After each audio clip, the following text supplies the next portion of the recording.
Giraffes Can't Dance by Giles Andreae and illustrated by Guy Parker Rees.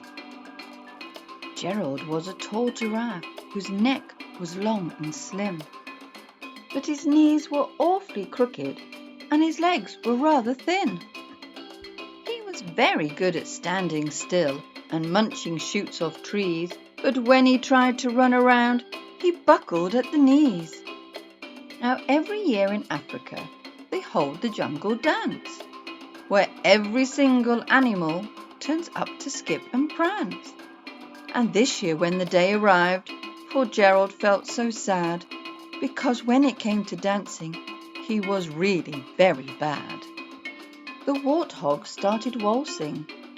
The rhinos rock and rolled.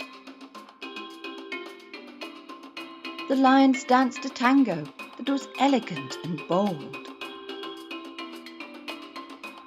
The chimps all did a cha-cha with a very Latin feel. And 8 baboons then all teamed up for a splendid Scottish reel. Gerald swallowed bravely as he walked towards the floor, but the lions saw him coming and they soon began to roar. "Hey, look at clumsy Gerald," the animals all sneered. "Giraffes can't dance, you silly fool. Oh, Gerald, you're so weird." Gerald simply froze up. He was rooted to the spot.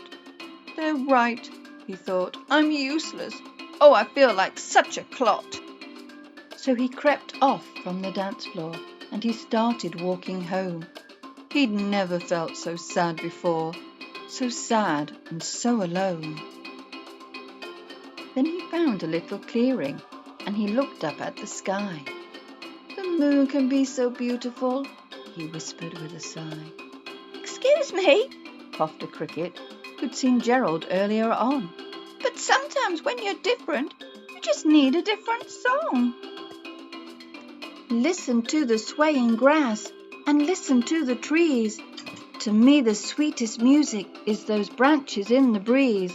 So imagine that the lovely moon is playing just for you. Everything makes music if you really want it to." With that, the cricket smiled and picked up his violin. Then Gerald felt his body do the most amazing thing. His hooves had started shuffling, making circles on the ground. His neck was gently swaying, and his tail was swishing round. He threw his legs out sideways, and he swung them everywhere. Then he did a backward somersault and leapt up in the air. Gerald felt so wonderful. His mouth was open wide. "I am dancing! Yes, I'm dancing! I am dancing!" Gerald cried. Then, one by one, each animal who'd been there at the dance arrived while Gerald boogied on and watched him quite entranced. They shouted, "It's a miracle! We must be in a dream!